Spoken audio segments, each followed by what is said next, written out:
Don't I know you, sir? Don't believe so. I haven't been here in many years. Name's Silas Greaves. Silas Greaves? The bounty hunter? Used to be.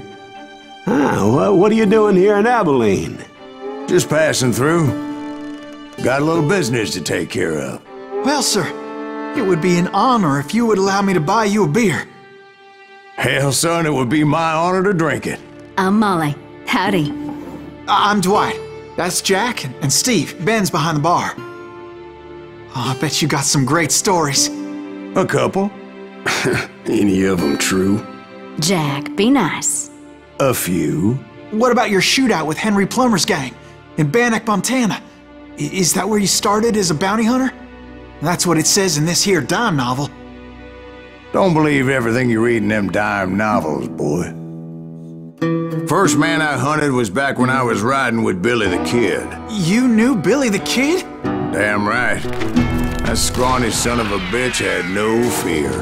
Wouldn't back down for nobody. I heard he collected the 10 stars off any crooked lawmen who crossed him. It was a war, boy. The Lincoln County War. And Billy promised his regulators would take the life of every bastard who helped bushwhack John Tunstall. Kid had a big chip on his shoulder and a hair-trigger temper. Made him dangerous as hell.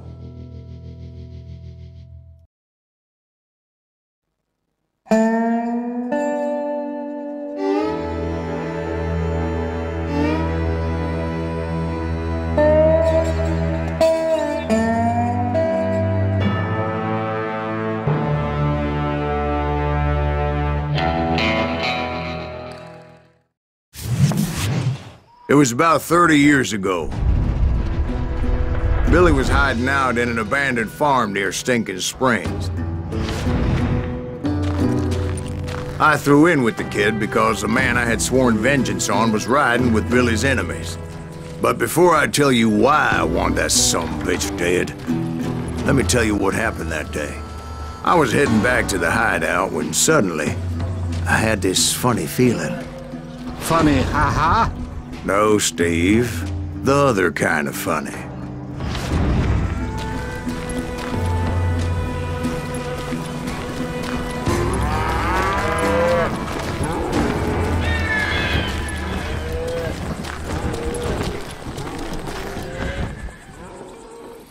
You heard Pat.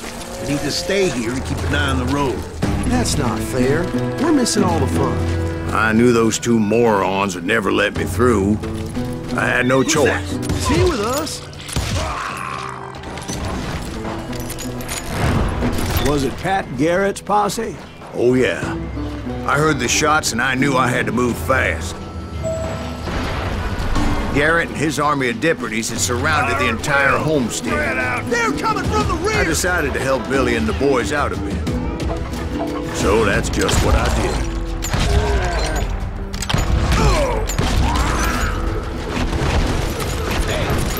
Behind us! Stay on it! Cover fire! As the governor of New Mexico was paying for the kid's apprehension, Garrett was able to hire every gun hand in Lincoln County.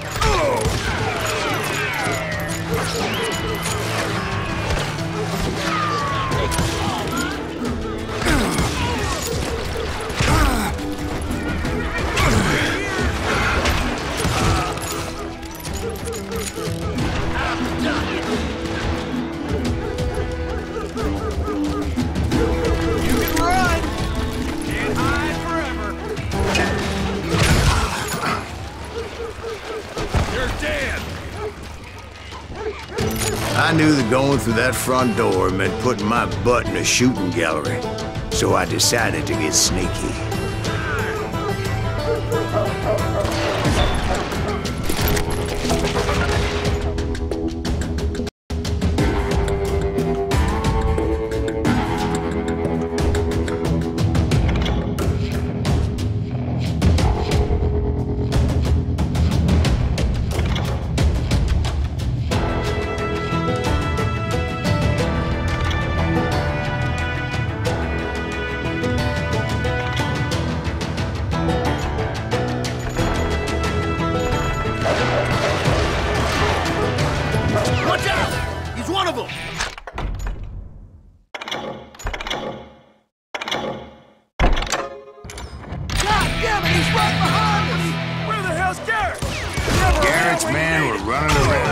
bunch of chickens with their heads cut off.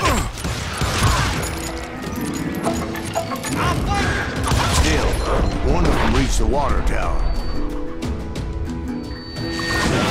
Not a bad idea. It would be a turkey shoot from up there.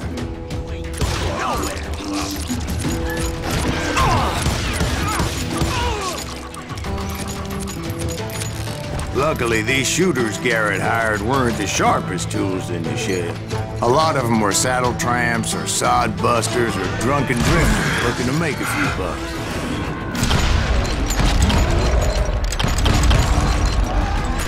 Damn ears are ringing. Then, I heard a friendly voice yelling at me from the window. Back door! We'll cover you! Truth be told, things weren't much better behind the house. They made up for their lack of skill with a seemingly endless supply of ammo. I cut their numbers in half, but that just made the ones that were left twice as mad. It was a bit of a slog, but I finally fought my way around the back of the house. And like that, I was inside, none the worse for wear. I passed Dirty Dave, and upstairs I found Billy and Charlie Bolton.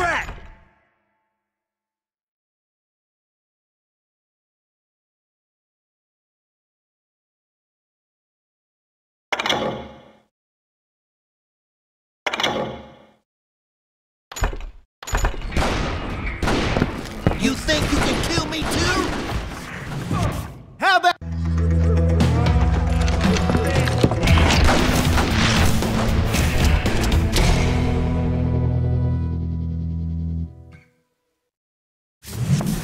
Billy looked at me and said, "About time, amigo!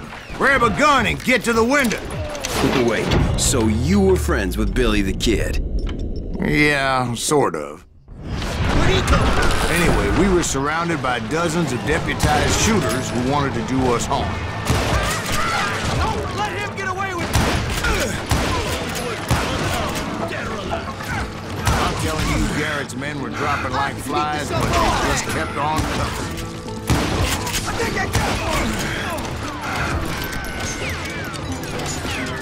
Where the hell Garrett get you?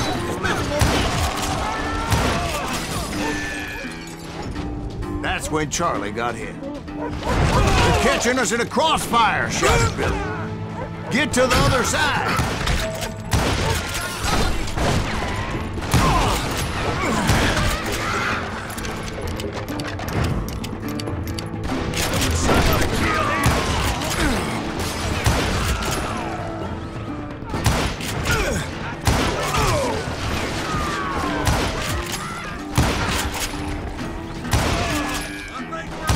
I don't know how many of those cocksuckers I personally put down, but it was pretty clear, even to Billy, that maybe discretion was the better part of valor. What's that mean? It means that it was time to cut and run. "They got a Gatling," Billy shouted. "Get the horses and bring them round back. I'll draw their attention."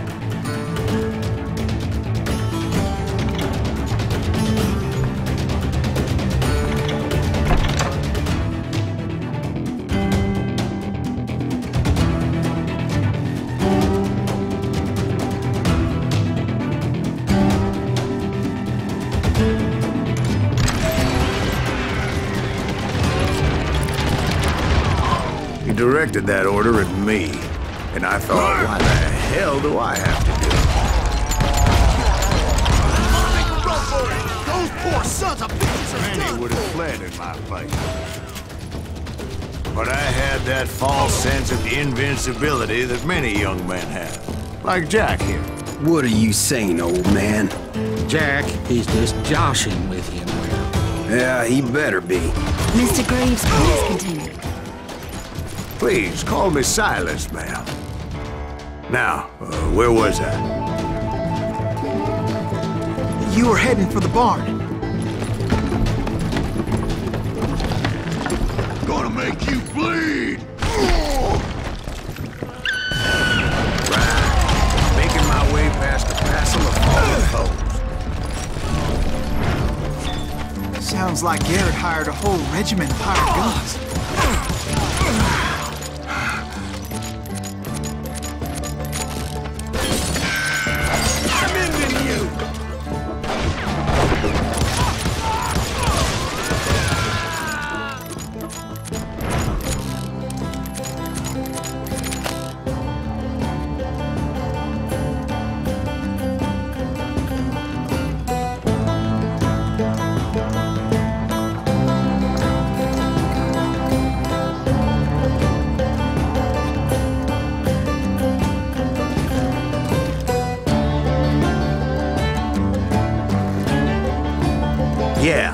And just when I thought I was done with them, more of these hapless bastards would pop up.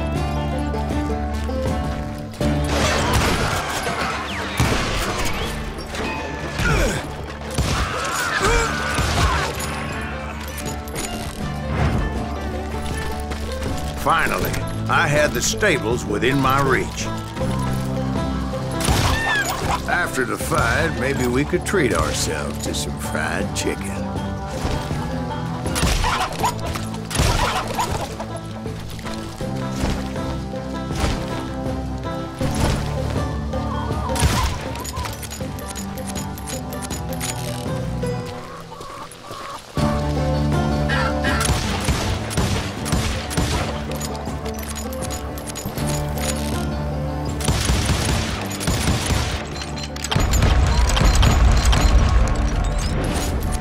That's when I met Sheriff Pat Garrett. I read that you went toe-to-toe with him, sir. That backstabbing bastard with that tacked-on tin star.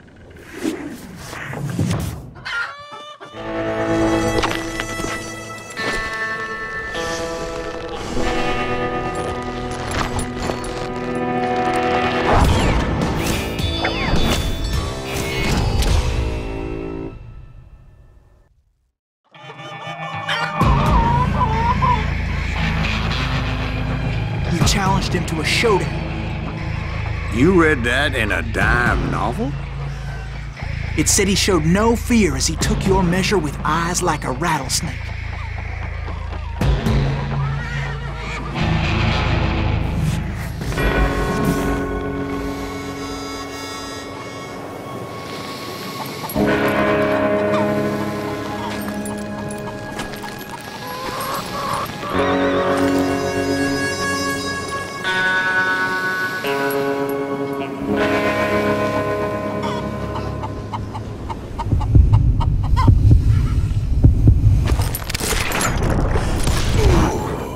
Killed him in a fair fight.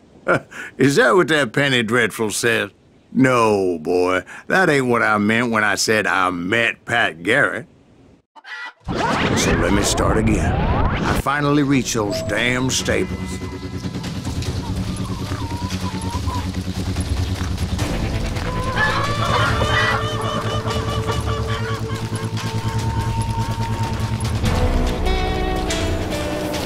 Stepped inside, and last thing I heard was Garrett's voice. That's not Billy. And go on, how did it end? And, boy, that was just the beginning.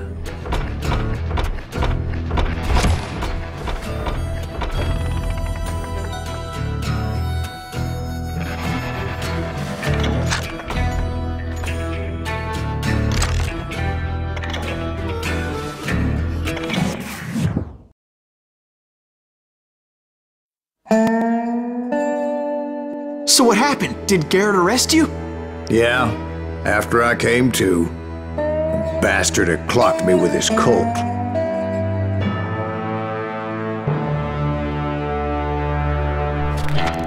And the kid surrendered?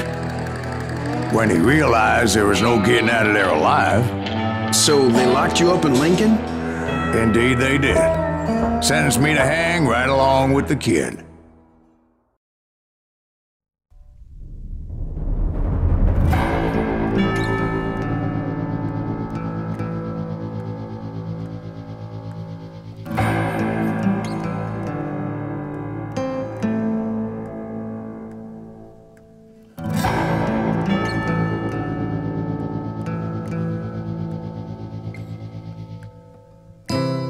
It's important to know that I was only riding with Billy so I could find the bastard I was after.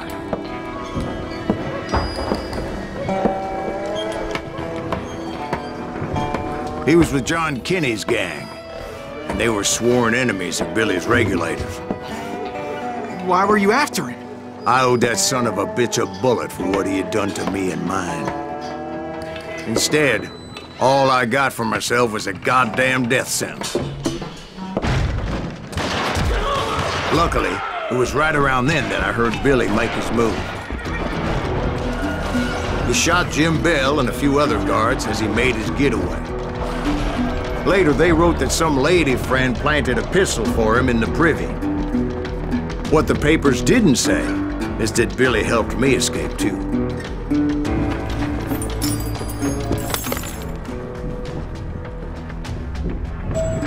My first order of business was finding a firearm.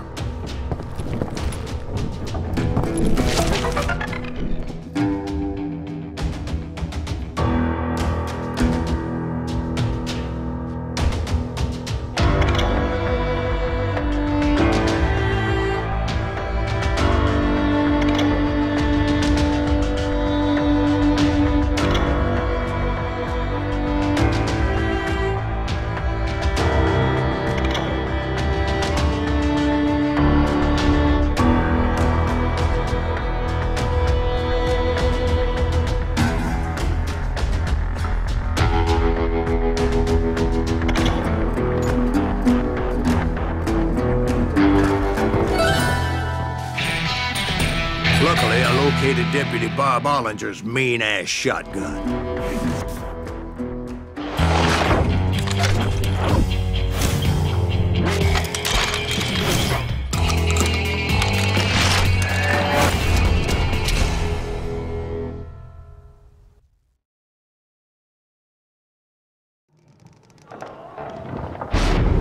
I saw Billy through the window, and he yelled that I should take to the rooftops to make my escape.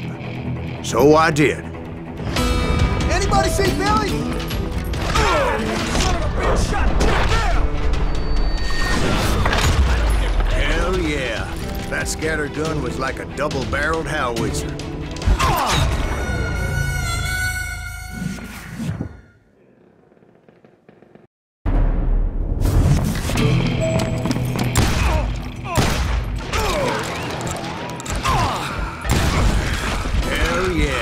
That scatter gun was like a double-barreled howitzer.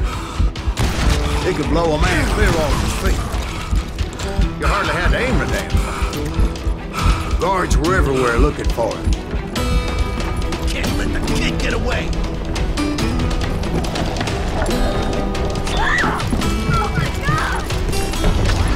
Anybody see him? I had to jump from roof to roof like a damn alley cat. I followed the planks where I could, but some of that wood was slippery as hell. The whole town was up in arms.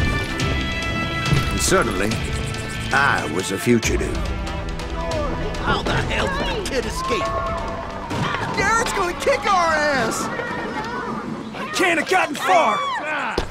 Gotta be around here somewhere. So that bastard you were after, what did he do?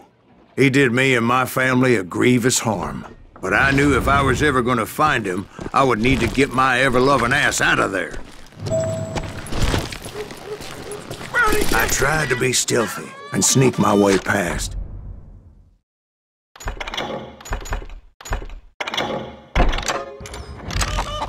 This town doesn't have a moment's peace. You! But hell, if they weren't all waiting for me. Apparently, some of them thought I was Billy. He's in town somewhere. See, me and the kid shared a certain similarity in build and coloring. I was just glad I had Deputy Bob's mean-ass shotgun.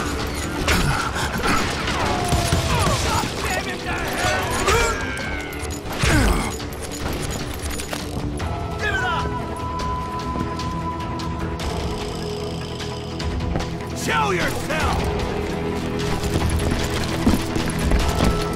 Put down your weapon! They're shooting in the street! You hear me? Surrender yourself! Leave him to me! Get your headstone! Stop him! So much lead was whizzing by my head, it was like everyone in Lincoln wanted to put me in the ground. I knew I needed to find a horse. Though I never did have a great fondness for those four-legged grass eaters. Smelly, sweaty, ungrateful beasts. They're rising too high, if you ask me. nuts, you yellow!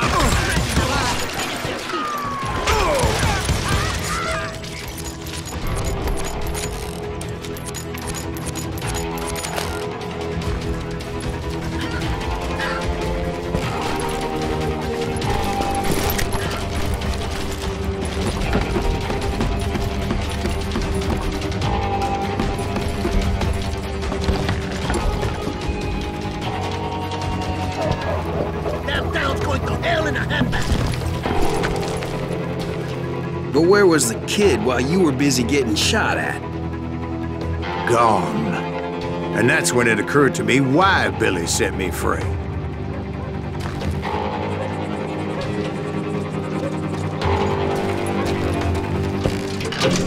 Got that son of a bitch!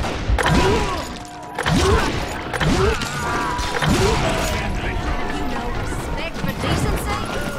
So I could be a hapless decoy and draw attention while he snuck out of town.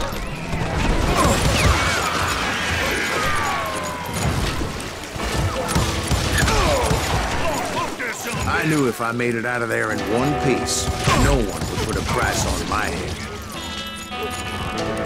Because everybody in Lincoln would be dead? No, because they all thought I was Billy, and all that blame would fall on him. Meanwhile, Deputy Bob Ollinger was organizing a posse to put me down. He was already a mean son of a bitch, but he was doubly pissed that I stole his mean-ass shotgun. Get the women off the street! Let him get away! How the hell did he get away?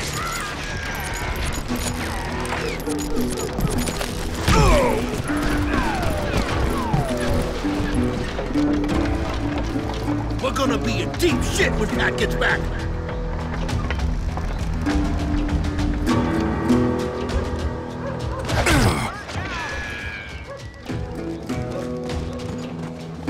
We can take him! Guess you've had enough!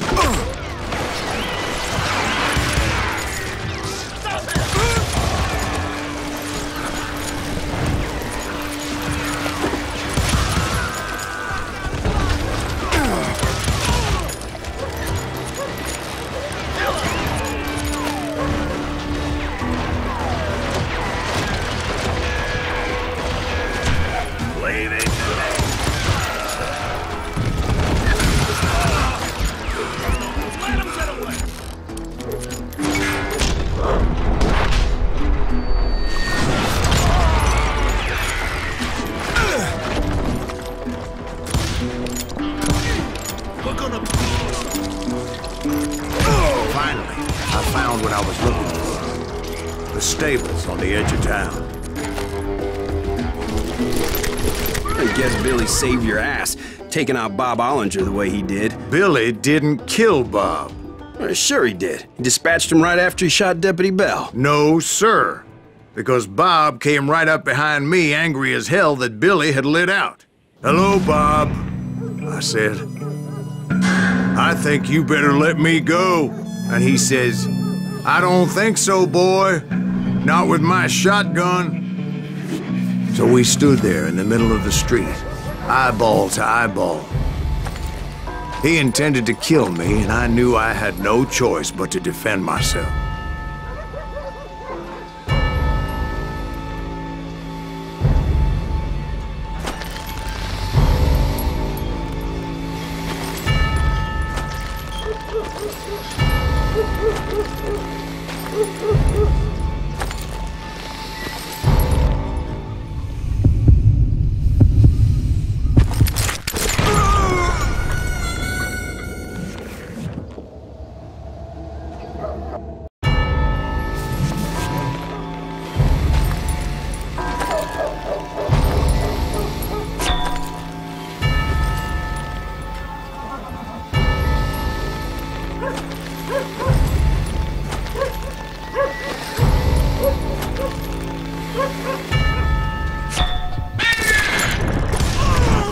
Some say I fought unfairly, but they weren't the ones looking him in the eye that day. Pat Garrett gunned down Billy 3 months later, so his escape was all for naught anyway.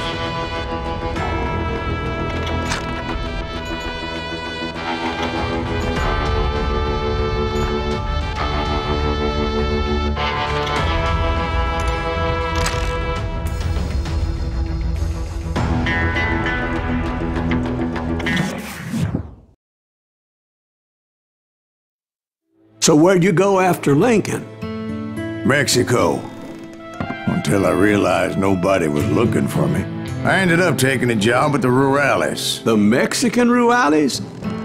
I was hired to help them track down the cowboys. The most vicious outlaw gang in Cochise County? Curly Bill Brocious? Johnny Ringo? Led by old man Clanton himself. They must have paid you a pretty penny to take them hombres on. Not really. But truth be told, I had my own reasons for going after those boys.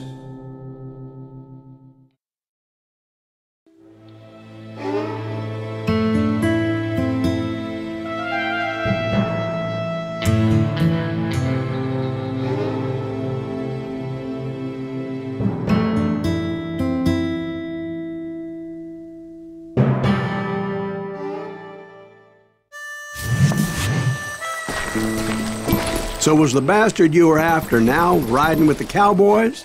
Roscoe Bob Bryant was his name. Oh. But no, this time it was a different bastard I was after. The aforementioned Mr. Ringo. And yes, he was working for old man Clanton.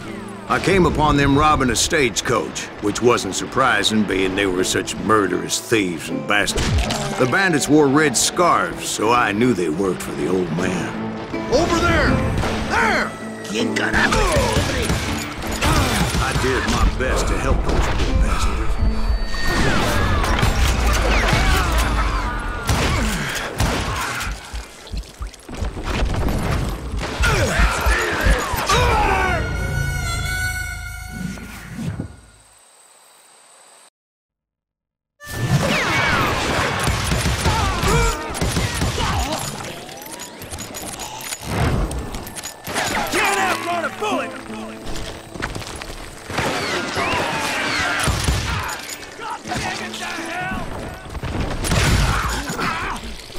Moments later, the attackers were dead, and I checked the stagecoach to see how many passengers were still breathing. None. It was then I wondered if the rocks weren't hiding more bandits. Was that all of them? Or did I just hit the rear guard? I quickly got my answer. They attacked from on high like Apaches often did. They would appear in great numbers from above and rain down lead on their hapless enemies' heads, making use of the high ground and whatever else they had. Yep, the Apaches always appeared out of nowhere, and there never seemed to be an end to them. Hold on. Were you attacked by Apaches? What happened to the cowboys? Did I say they were Apaches? I said Clanton's cowboys attacked me Apache style. I was in a pitched battle, but I was holding my own against an overwhelming enemy force.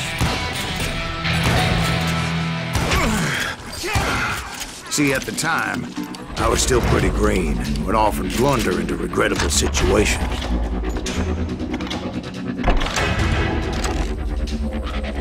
But I just kept shooting at anything I could see up in those damn rocks. I didn't see Ringo, but I knew he was with the cowboys. He and Roscoe Bob had done me a dreadful wrong, and I was determined to have my revenge. But to get to Ringo, I knew I'd have to fight my way past these other assholes first.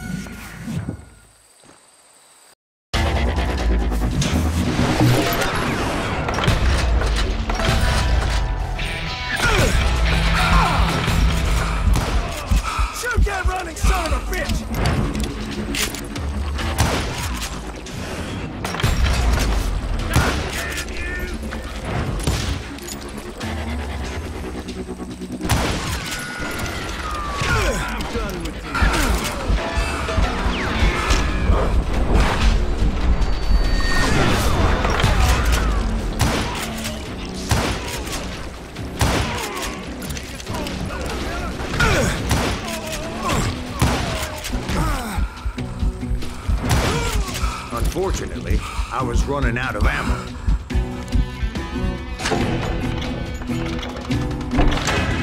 Another perfect example of my relative inexperience as a hunter of men. I immediately knew that a tactical retreat was called for, as my vengeful fury was much less impressive without the bullets to back it up.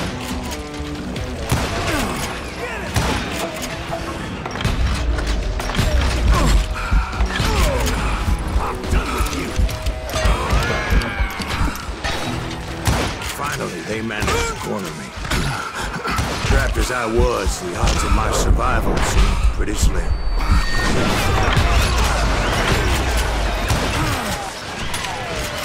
Luckily, serendipity was on my side as I suddenly spotted a way out of my predicament.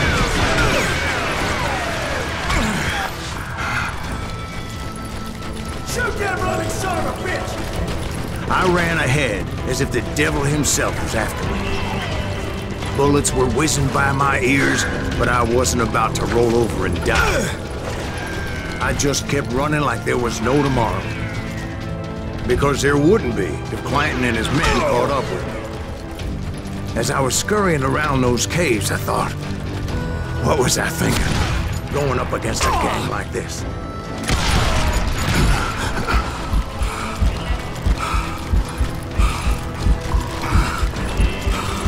I just kept running, not knowing where the hell I was going.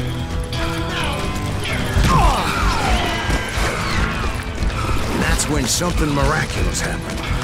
Like manna from heaven, I found the desiccated remains of what looked like an Apache warrior. The old weapon next to him supplied me with some much-needed ammunition.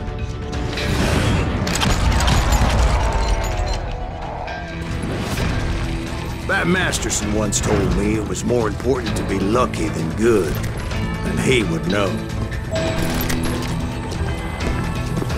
And imagine my surprise when I found a fistful of dynamite to go along with that ammo. That stroke of good fortune evened the odds and bolstered my confidence. It was time to turn the tables. Time for the prey to become the predator. Time for the hunted to become the hunter. All right, Jesus, we get it. They were right where you wanted them. That's right, Jack. I was done running. And the old man's boys were not expecting me. No, sir. I came at them like a wildcat.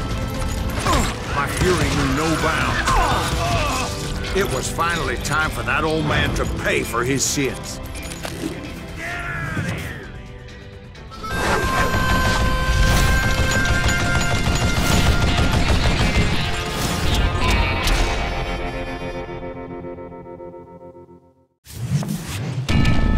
I yelled out at the top of my lungs, "Clanton, I'm coming for you!"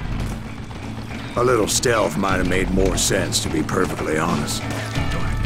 Because that old fool had a Gatling gun and enough bullets to last him till kingdom come.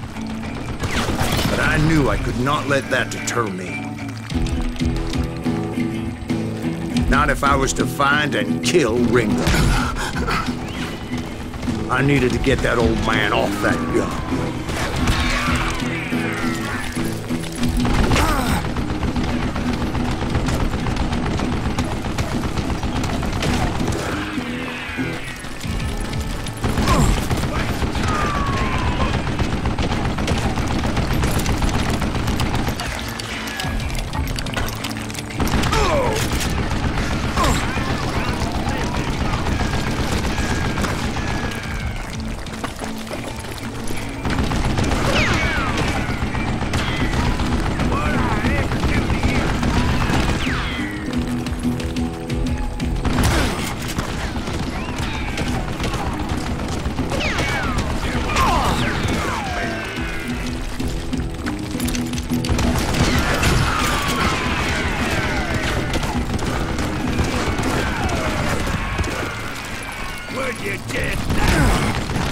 Most everyone thought it was the Ruales who had come up against him in Guadalupe Canyon, but it was just me.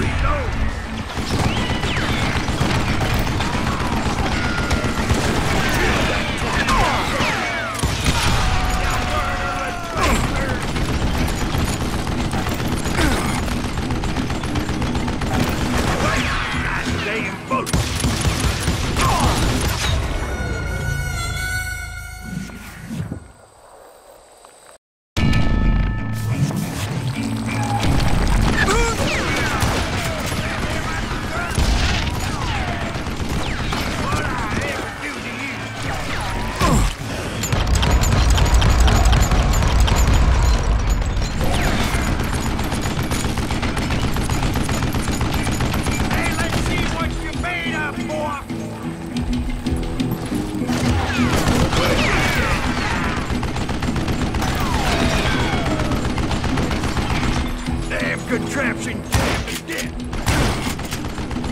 Wait, goddamn boat.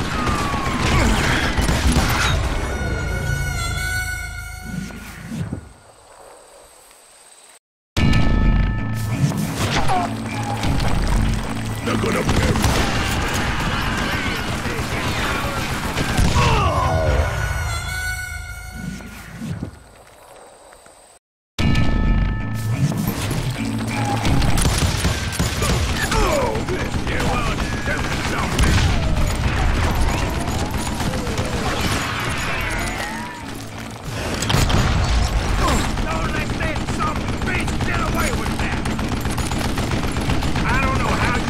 This long.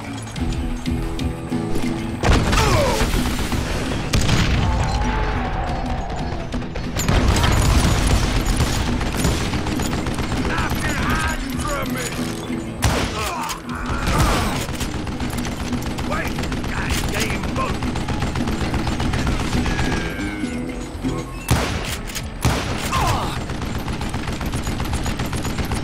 Where'd you get?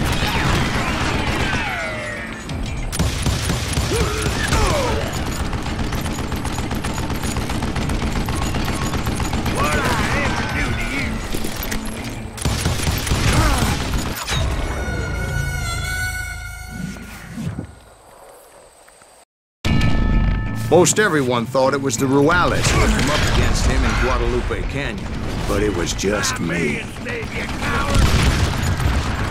don't know how you lived this long.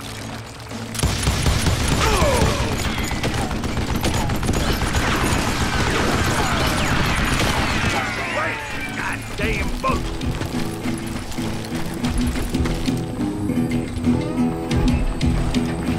Why are you so afraid to face me, huh? What'd I ever do to you? Oh, gotta reload. Where'd you get that?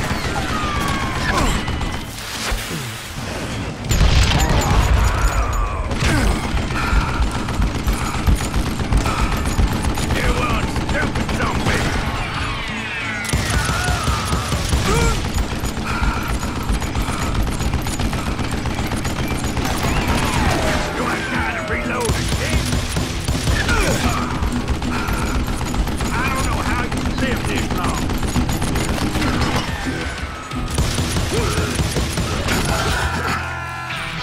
Apparently, one of the cowboys made it out of there alive and told Ike and Billy Clanton that it wasn't a Mexican who took their father's life that day. They just assumed it was one of the Earps, and that little misunderstanding eventually led to that legendary gunfight at the OK Corral.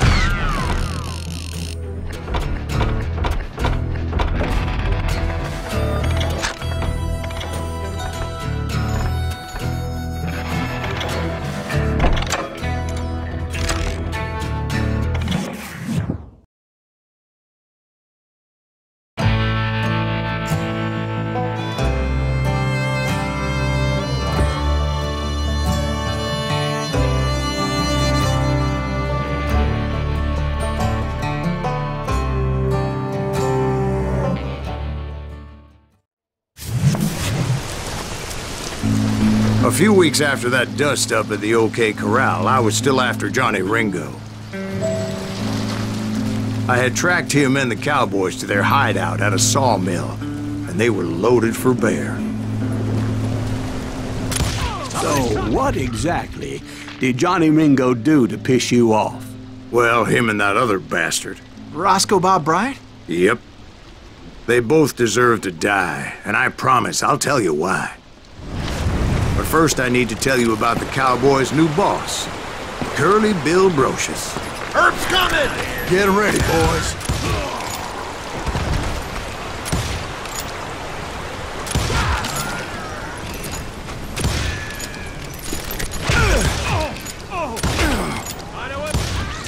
Curly Bill took charge of the cowboys upon the old man's demise.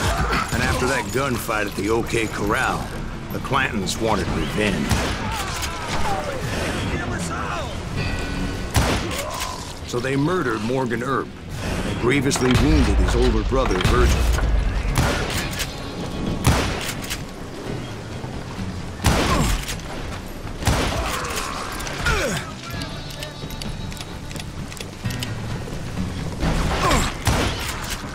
Wyatt and Doc went on what became known as the Vendetta Ride, hunting those outlaws down.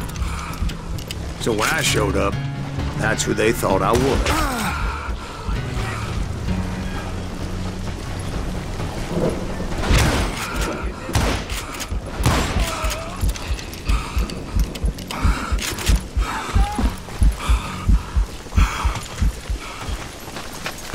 I'm in this!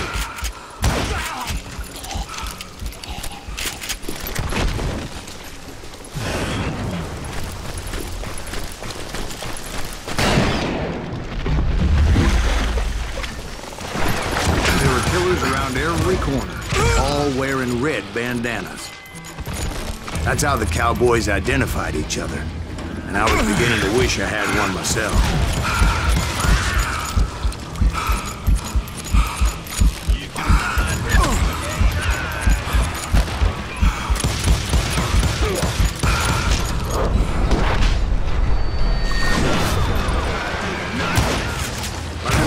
To let Ringo walk away unscathed. And that's what drove me forward.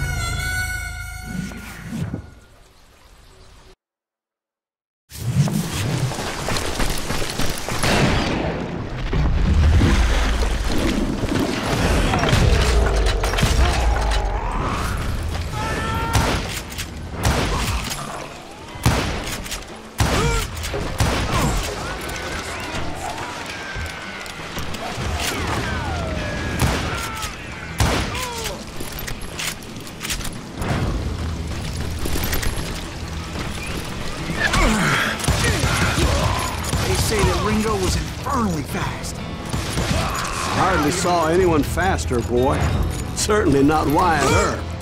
That man was all hat and no cap. Earp wasn't much of a match for him, but Doc Holliday might have taken him. That Lunger should have kept his nose out of it. They never charged anyone for the murder of Morgan Earp. Excuse me, sir. I have a question. What's that, Dwight? After old man Clanton died, why didn't his son take over the Cowboys? Because Ike Clanton was dumber than a box of rocks and a yellow belly to boot.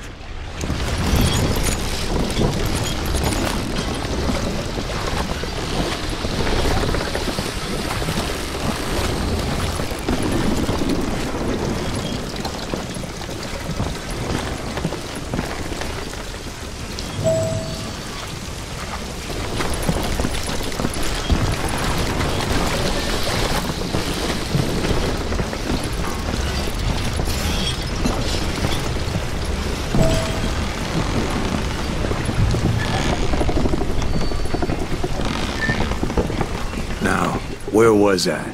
Taking down the entire cowboy gang single-handed. Indeed I was, Jack.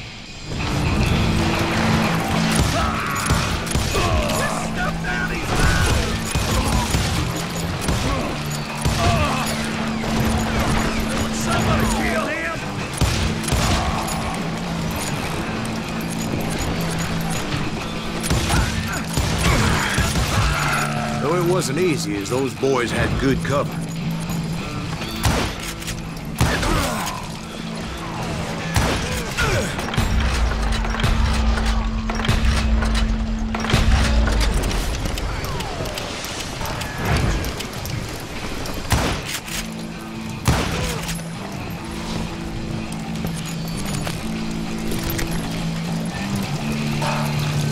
I can kill you with either hand!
were carts everywhere, piles of lumber, and God knows what else for people to hide behind. That really was one hell of a sawmill. Quite an impressive operation.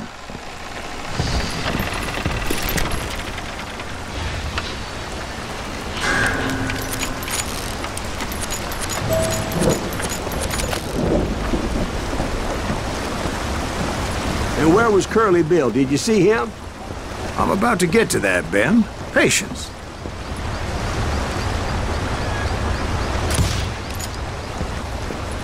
I'm painting a picture here. There was this beautiful waterfall and a crystal clear stream that led to a verdant valley that was truly... Consider your picture painted. What happened next? Well, finally the bastards that were still alive made a last stand.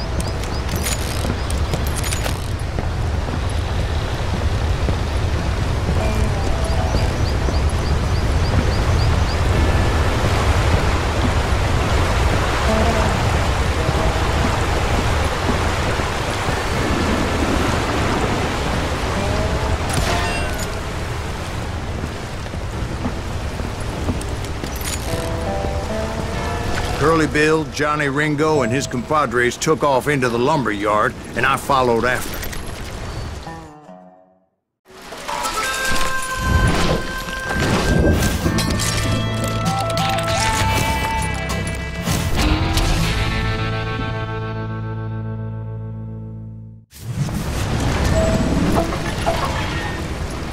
Are you saying they ran? Cowardice was not in Ringo nor Curly Bill's nature. No, sir. I never said they were running scared. They just wanted me out in the open. Time to dance with the devil! You working for Wyatt Earp?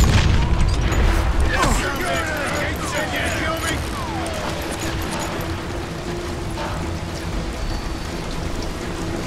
Oh, good footwork, boy! Got a lot of sand throwing up here all by your lonesome. Damn!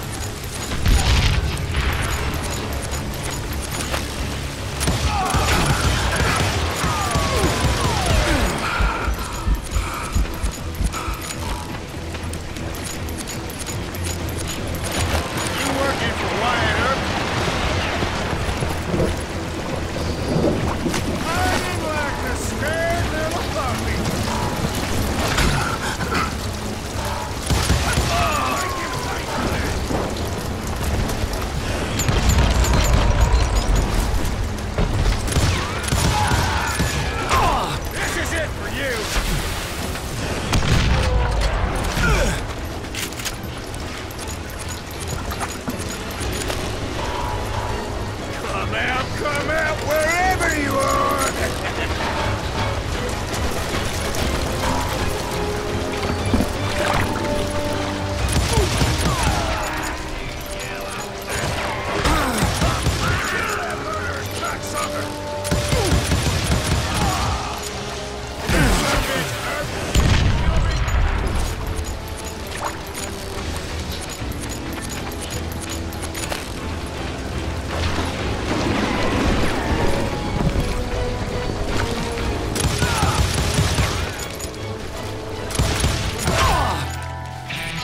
Brocious gave me no choice but to take his life. But Ringo was nowhere to be found. I knew you didn't kill Ringo, because he was found dead in a different location altogether. To this day, his killer is still unknown. Indeed. Took me a few months before I finally tracked his ass to West Turkey Creek Canyon.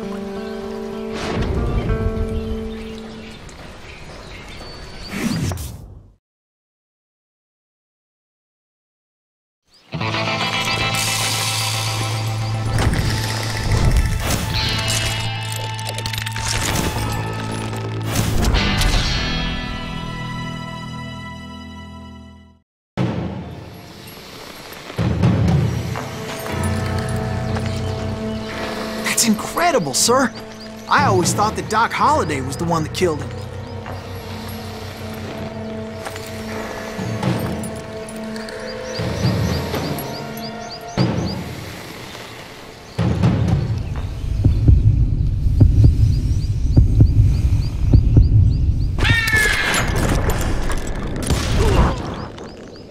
Sorry I had to ruin the legend for you, boy. But the legend ain't always true. Doc Holliday had nothing to do with the death of Johnny Ringo.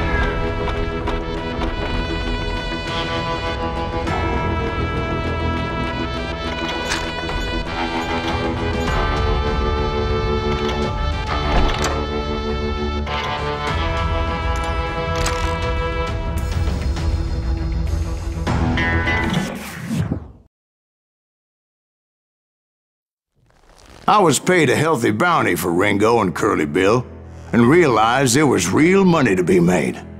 That's why I went after Henry Plummer.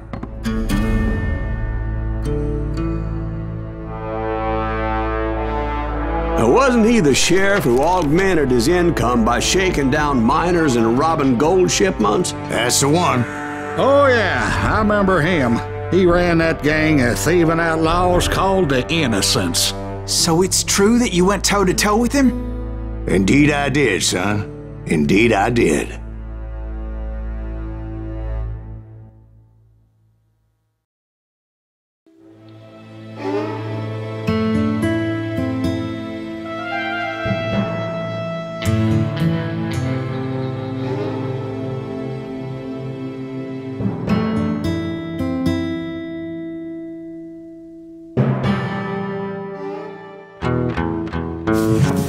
I knew I needed resources if I was going to track down Roscoe Bob Bryant, and hunting Plummer looked like a good way to get rich quick.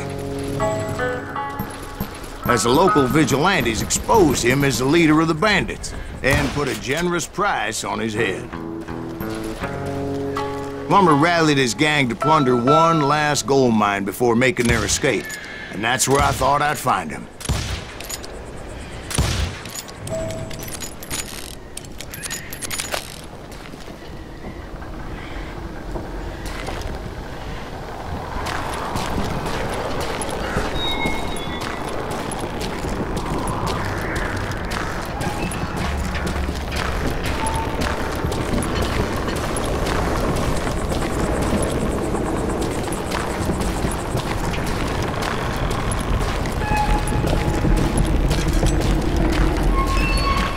It makes me nervous standing so close to all these goddamn barrels of gunpowder. Why would you be nervous?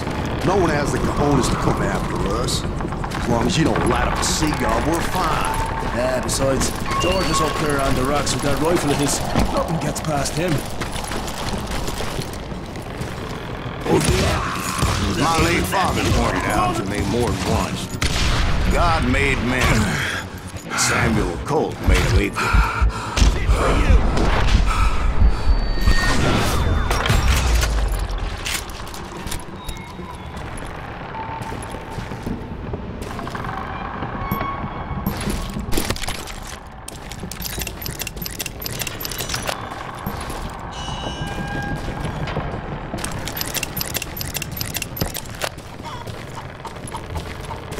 I knew that dynamite wasn't mine, so I decided the polite thing would be to return it. It was the biggest gold rush since Sutter's Mill in '48. Unfortunately, prospectors weren't the only ones drawn to those riches. There were thieves and killers, robbing travelers and hijacking gold ships. Like those that ran with Plummer. Some were just regular folks I knew from town, drawn by greed and easy pickings. Charlie Crow, blacksmith. James, who worked in the stable. Sam and Jeremiah Barber, the butcher's son. Ordinary citizens who lived a double life. Stealing and thieving and murdering their neighbors. Of course, the rest were veterans of the Civil War. Stone-cold killers trained on the bloody fields of Shiloh and Antietam.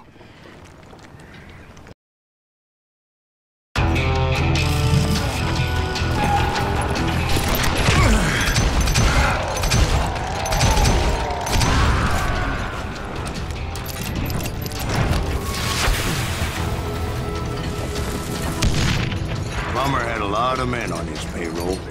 A hell of a lot.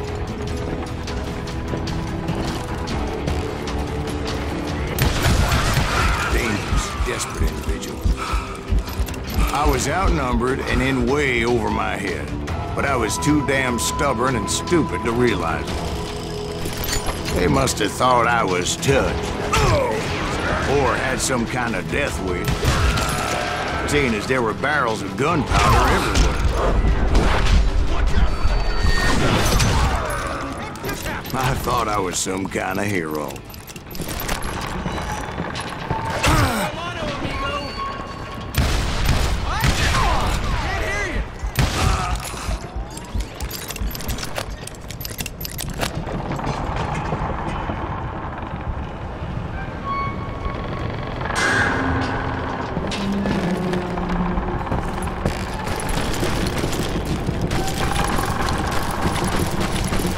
I finally made it past and headed on to meet my destiny.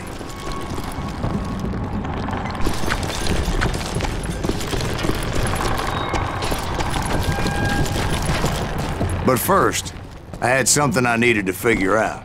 I had a few ideas on how to get into that mine, but once I made my decision, I knew there was no turning back.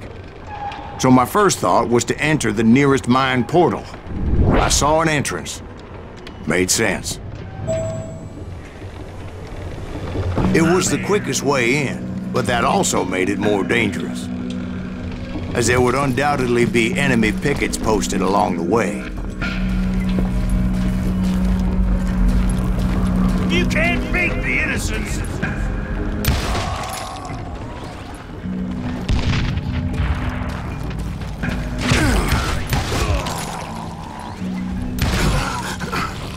I do not deserve to die like this. Besides, once you enter a mine like that, it's easy to get all turned around. And that confusing maze of corridors wouldn't even be the worst of it. Some of those shafts could be as deep as hell.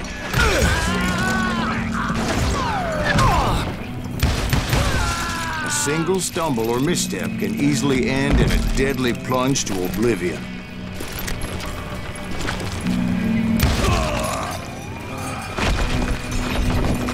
Quick reflexes often make up for a lack of common sense. Luckily, I was never one to be easily bushwhacked.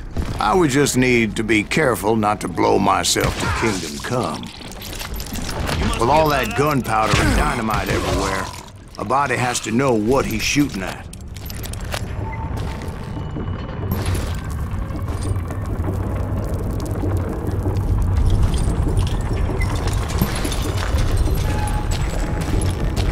One wrong bullet could have turned that mine into a dad-blasted tomb.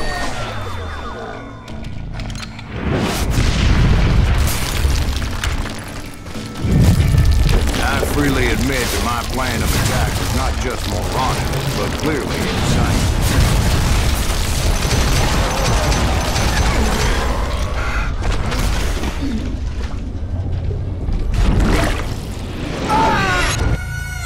It's a good thing that I abandoned that ridiculous plan before I even tried it. Instead, I spotted a ladder, a way into the mine from the opposite side.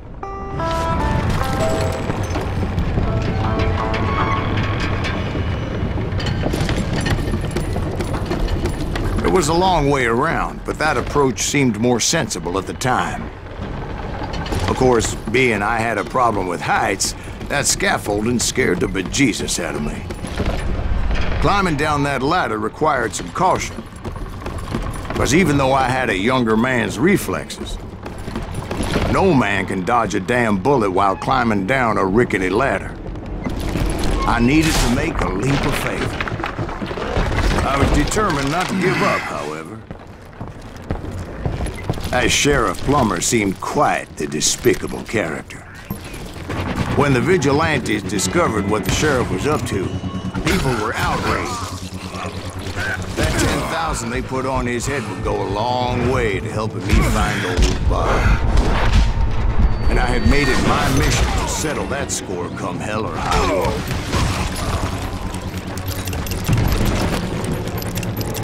But first, I would have to make a choice.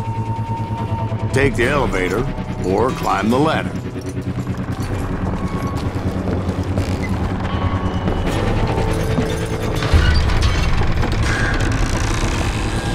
I picked the more convenient and more dangerous route.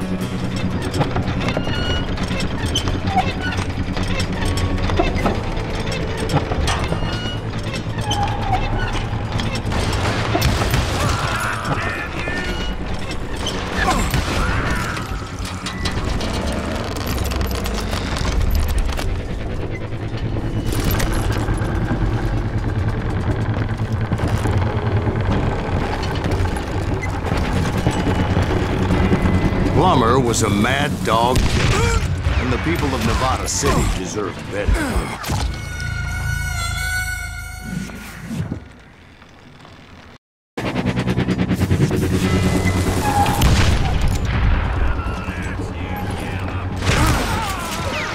Well, he was the sheriff of both places at one time or another, but that's neither here nor there. The point was, taking him down would save a lot of lives, including my own.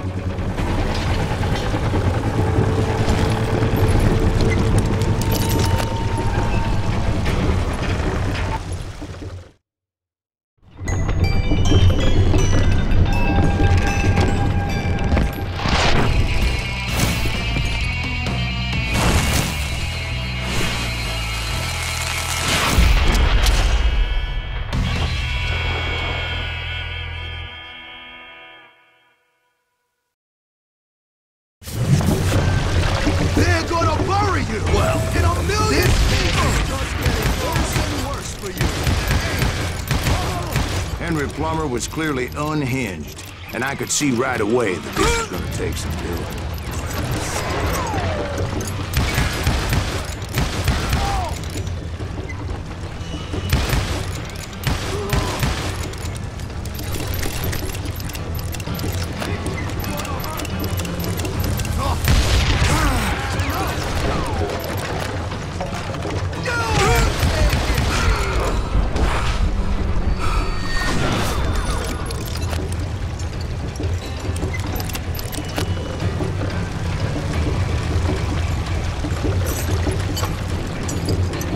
Shoot!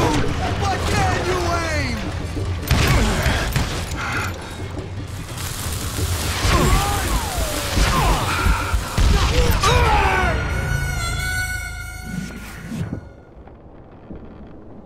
God damn it! I need some help here! Come on, boys! Take this cocksucker out!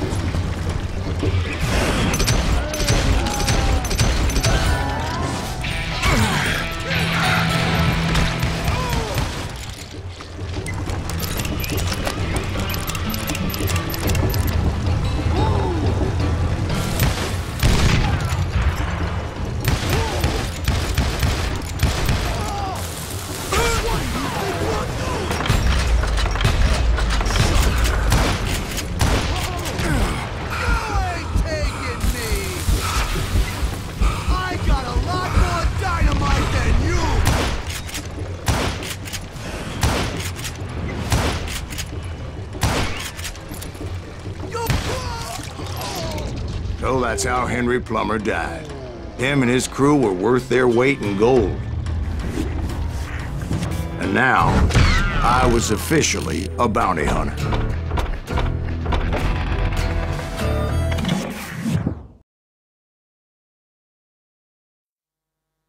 So, did you finally go after that Bob feller? Well, I heard word he was in Kansas with John Wesley Hardin. So that's where I went. Where in Kansas? Abilene. Why do you ask, Ben? No reason. Was Hardin as fast as Ringo? Ringo was fast. But John Wesley was as fast as the devil himself.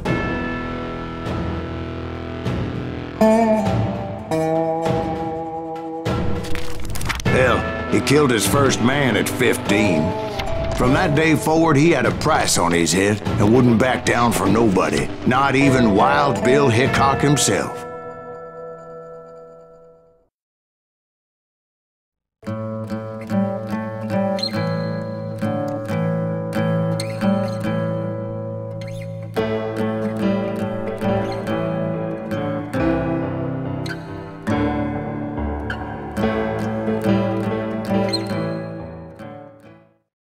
I dodged death many a time, and that night in Abilene was no different.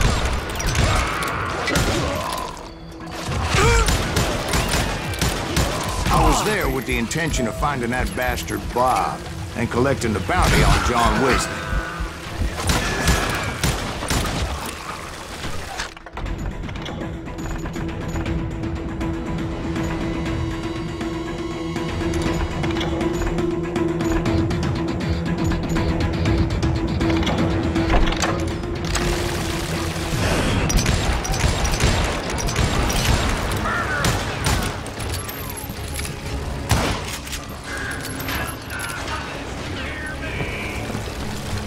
I thought the Texas Rangers got heart. Yeah, that's what they want you to believe.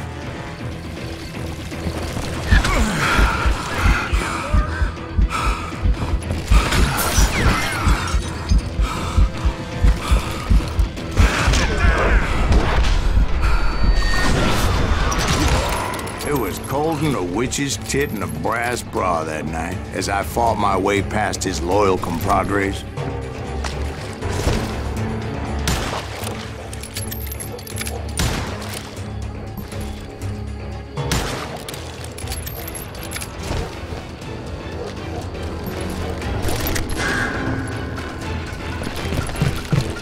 The very same saloon we're sitting in today. Look around and imagine this place painted in blood. Hardin was waiting for me, and...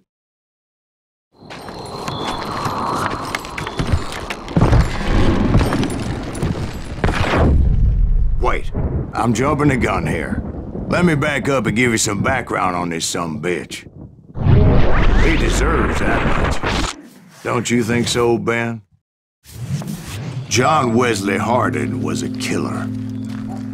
By the end, he confessed to taking the lives of 42 men. Fathers and husbands, brothers and sons, men with families who cared about them. He was a bona fide folk hero by then, and had amassed a gang of armed miscreants and other assorted thugs.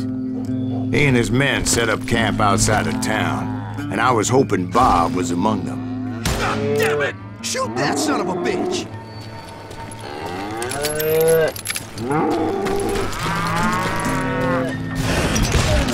They didn't ask why I was there. They knew. As most of them were wanted as well. I figured Hardin was here somewhere, but to get to him, I'd have to get past his gun hands. I had to spill a lot of blood to find out Hardin wasn't in that camp. He was carousing in town with his closest friends. Hardin's boys apparently didn't want me to reach the Bull's Head.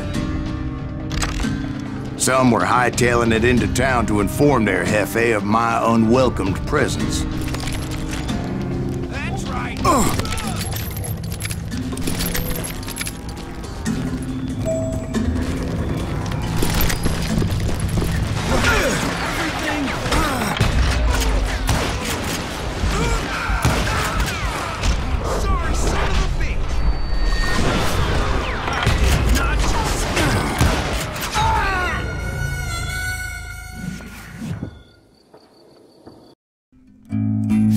Better 3 hours early than a minute too late. Damn it! Shoot that son of a bitch! Shoot him! Shoot him!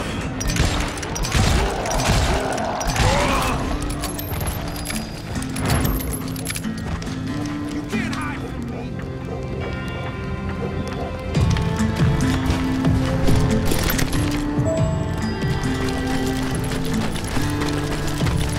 Show 'em how to die!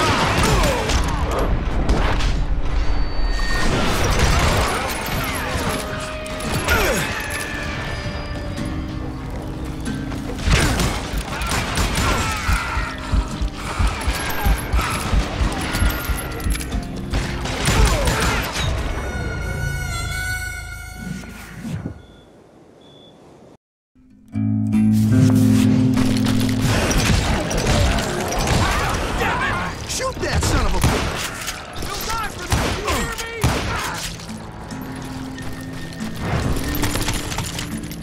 me? You better hide.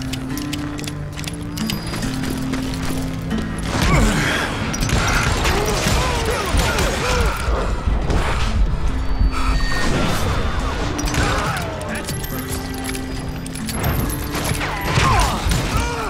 Tell Hardin someone's coming for him. Stop that son of a bitch! Let the boys know we got another law dog.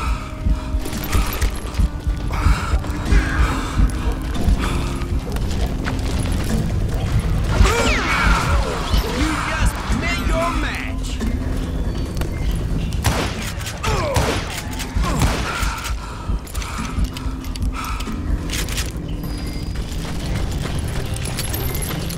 You bastard! I wondered if Bob was among them.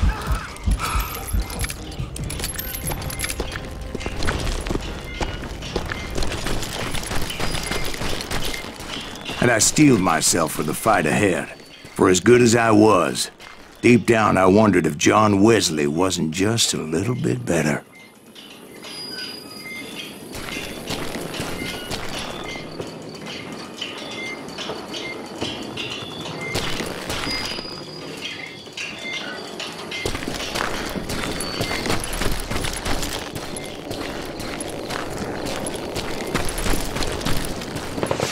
Before I could test my mettle against Hardin, however, I would first need to dispatch his cadre of hired killers. Most of these degenerates were beyond redemption, but John Wesley might have been a different story.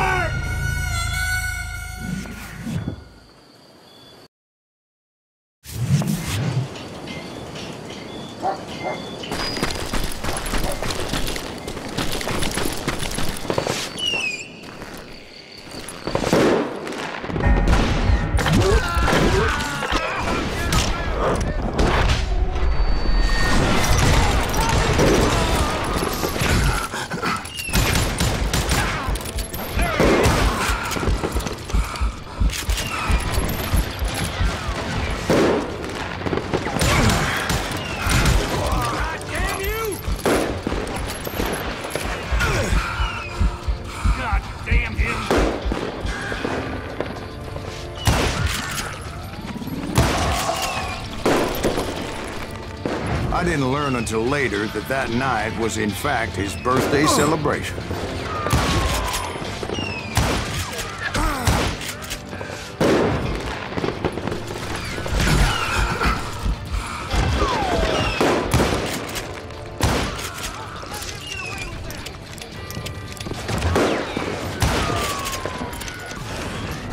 Watch where you're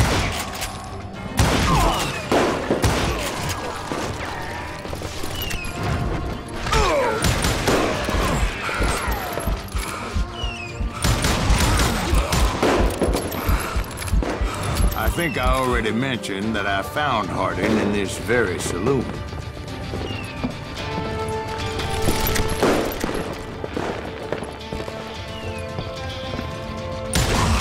Suffice it to say, nobody there was happy to see me.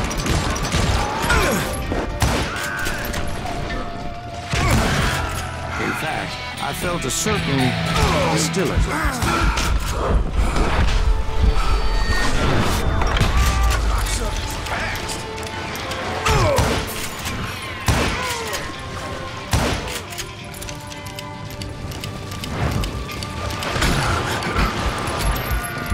shoot you dead! I was disappointed that neither Bob nor John Wesley were among the dead. But that was short-lived, as a moment later I was facing down the fastest gun in the West.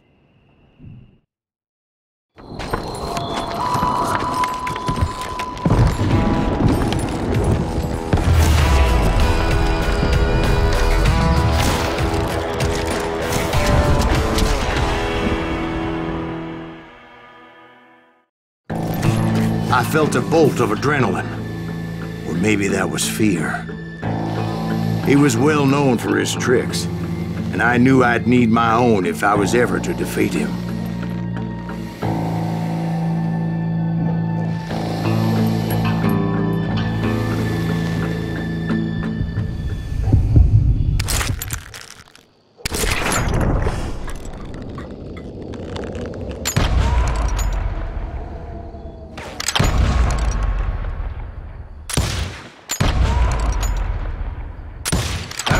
Faster than greased lightning. But being inebriated as he was, he didn't count his shots. And now, he was at my mercy. So he didn't die? No, I sent him to prison. Years later, after he was free, some restless Avenger took his life. Shot him in the back at a saloon just like this one. Anybody up for another beer? Ben?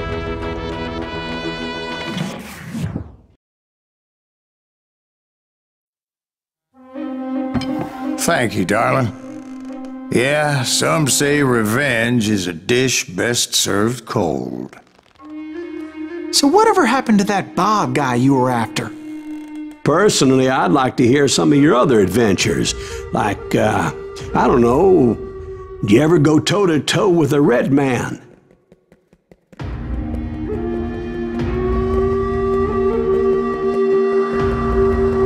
Yes, I did, Ben. I remember once I was after this renegade Apache, Grey Wolf.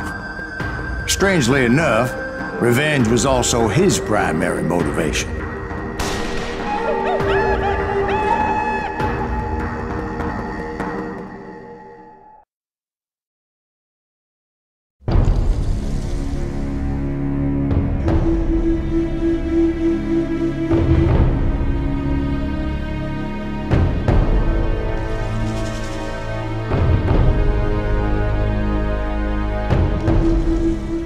A bounty was put on Grey Wolf's head, and that's how I came to hunt him in the mountains.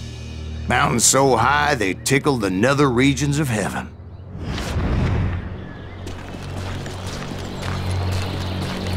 Grey Wolf was a Chiricahua Apache medicine man who had led a war party in revenge for a massacre against his people.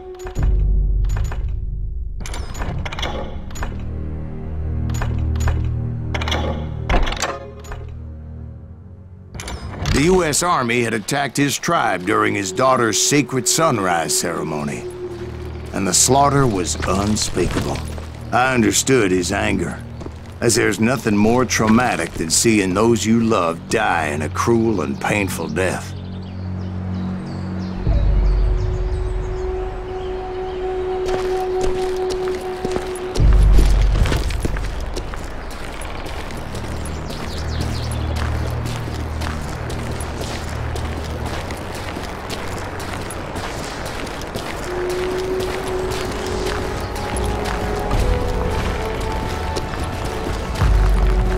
Right from the beginning, I couldn't shake the feeling that Grey Wolf was watching my every move. He led a band of young Apache warriors who wanted retribution and were more than willing to die for him.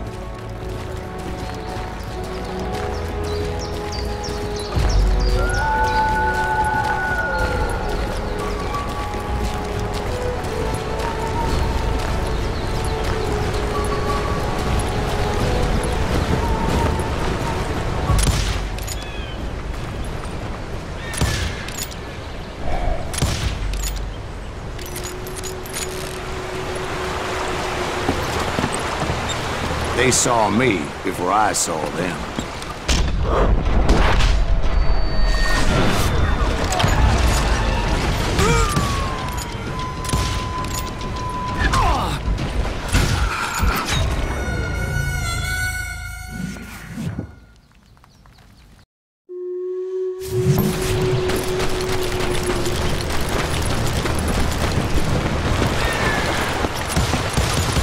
They saw me before I saw them.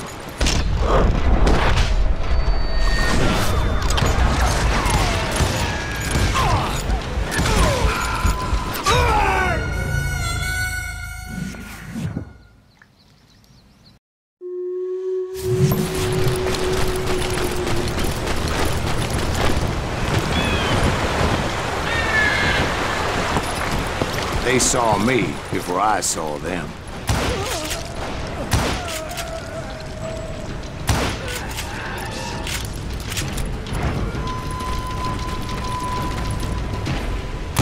And it crossed my mind that maybe this wasn't such a good idea.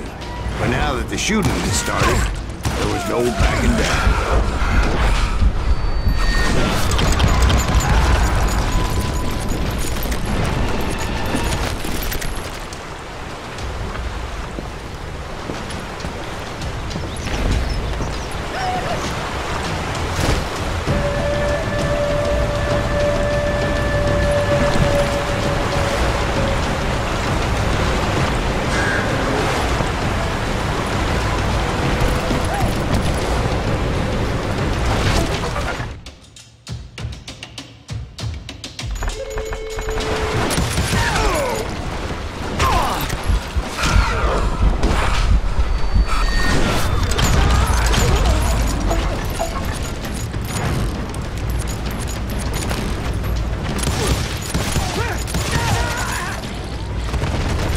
It was rugged country, the winter home of the Chiricahuas, and that's why they had retreated there.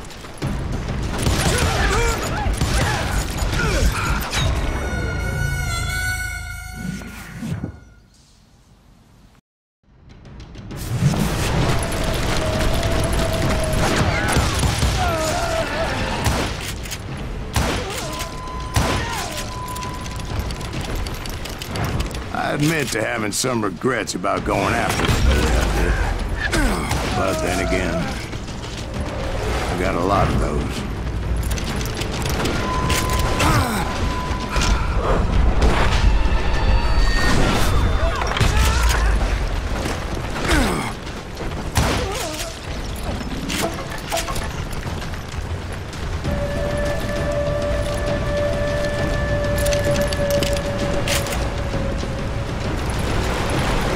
Did you find Grey Wolf? Not at that moment, but I did find the entrance to their hideout.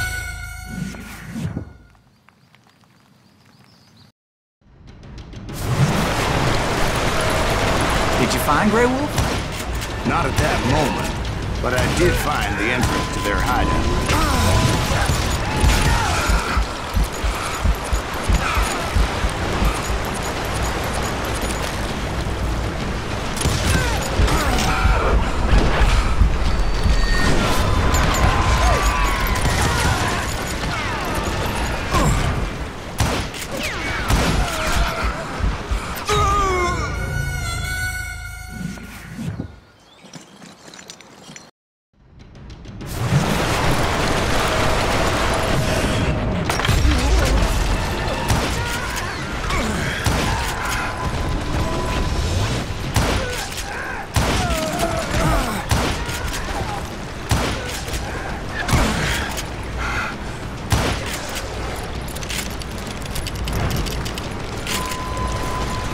A deep crevice that led to a deeper cave.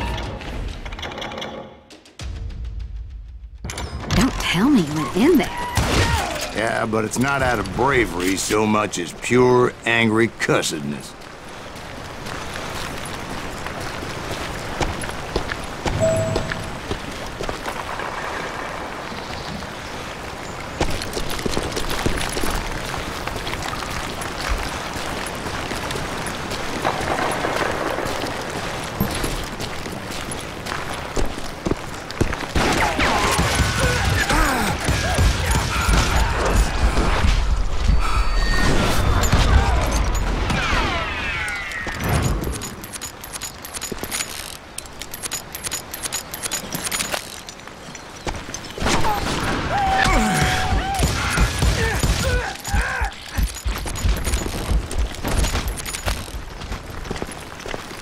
See, back then, I had a stubborn streak a mile wide. and I wasn't about to back down. So it was like pitch black in there? Actually, it was pretty well lit, as they had torches on the walls.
Was his cave?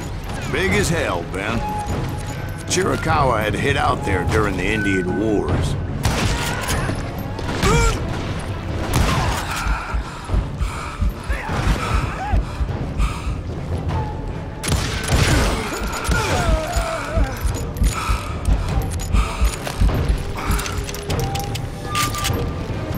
They thought it was haunted with the ghosts of those murdered by the horse soldiers.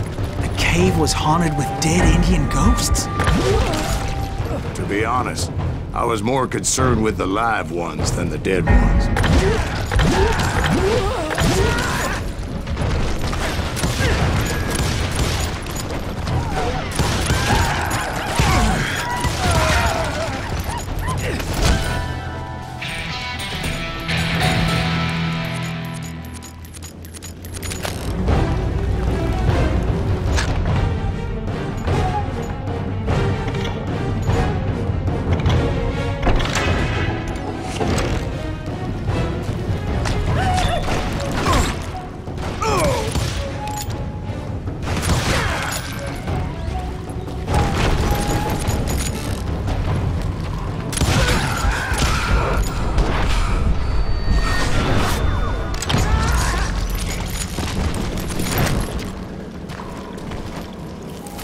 How come you know so much about engines? A few years back, I was married to 2 Mescalero women. At the same time? Yeah, they were sisters. Polygyny is traditional among the Mescalero. So what happened? Oh, I had to get out of there. Those girls never shut up. Both of them nagging at me all the time. Drove me half crazy. Haven't seen them since. No, I mean, what happened with Grey Wolf? Oh, well, I pursued him into the Cave of Death. I came upon this flooded grotto, and that's when I saw him. He came to me unarmed and unafraid. His voice echoed in the shadows, and I sensed he meant me no harm. You carry great darkness in your heart, and if you do not release it, it will claim your soul. The sound of his voice put some kind of ancient Indian spell on me.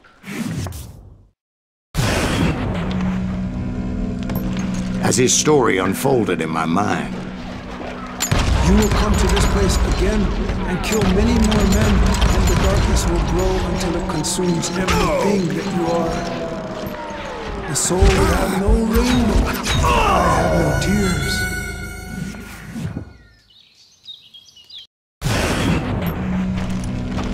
As his story unfolded in my mind.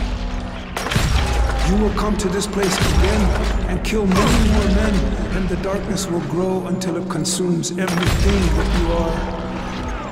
The soul would have no rainbow if the eye had no tears. He said I was a great warrior, a coyote man, unequaled by any other pale-faced warrior, or something like that.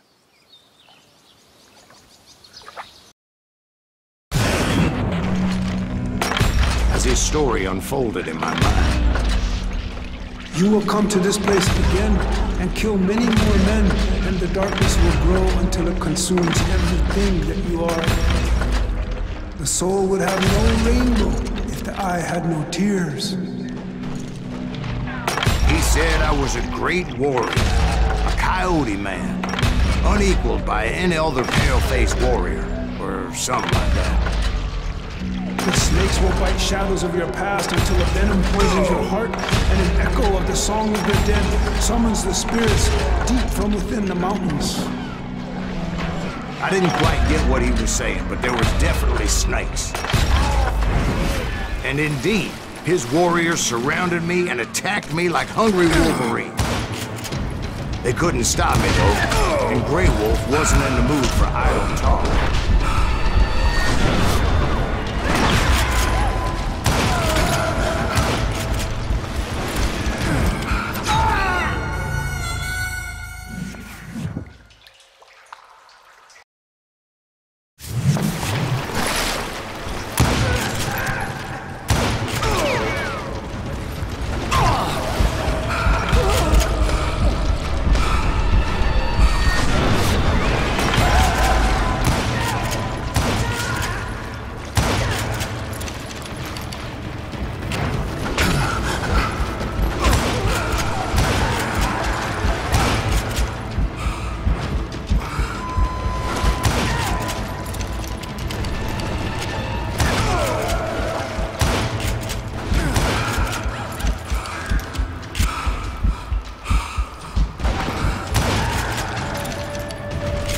I swear I couldn't see any way out of this trap.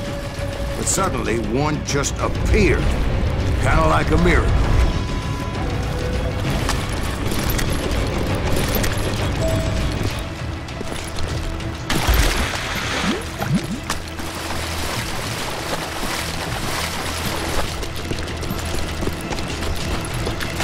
I felt like I would be lost in that damn cave forever. Finally, I found myself back outside, perched on the edge of a precipice, overlooking a thundering whitewater river. To get where I was going required several leaps of faith, but no way in hell I was turning back. I chased after him, determined to make him explain the meaning of all that mumbo-jumbo.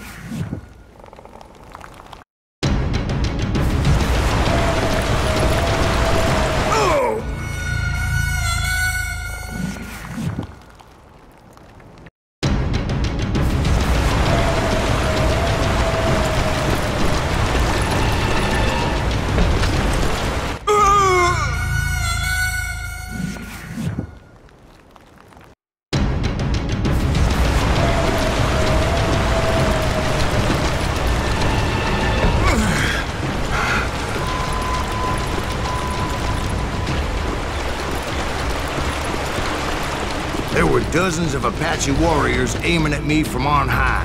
Dozens? Well, maybe not dozens, but there was a lot of them. At least 3 or 4. Well, more than that, little lady.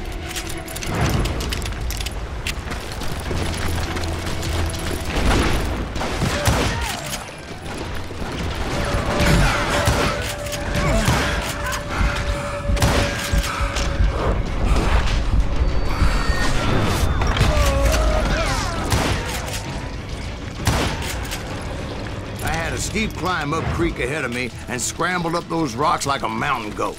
I was determined to locate Grey Wolf and find out exactly what the hell he was trying to tell me. And wouldn't you know it, that crafty son of a bitch led me right into a trap. What kind of trap? Well, son, there had to be at least 100 Apaches surrounding me. 100? God be my witness. Oh, come on. Who are you kidding? Hey, I believe you. Come on, tell us how it ended.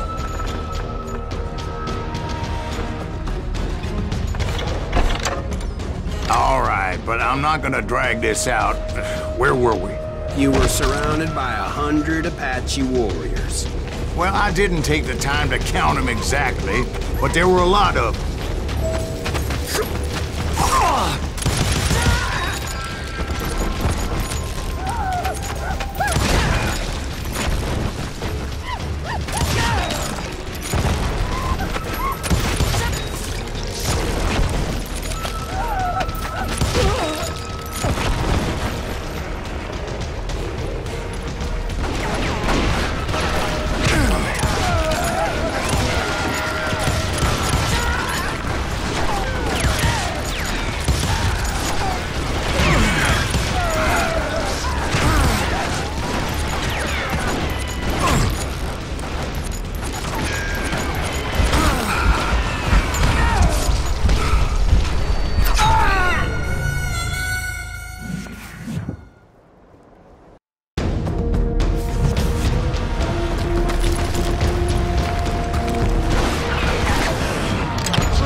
and in the end a path appeared before me that I had not seen before.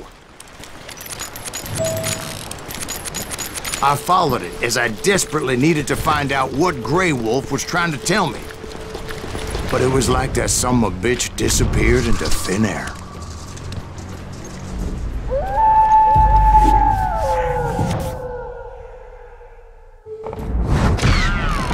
Never did find him. And never did collect my goddamn bounty.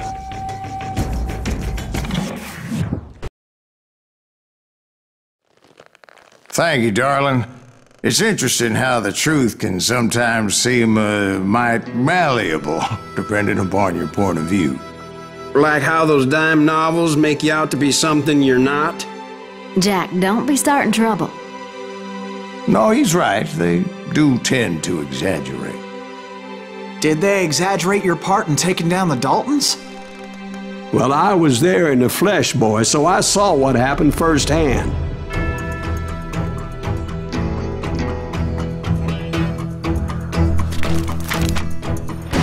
Those Daltons were lawmen once, before they all went bad, robbing banks and trains clear across the territory. Until Coffeeville, of course. I was one of the citizens who took up arms that day. Fighting on the side of right? I did my best, sir. We all did.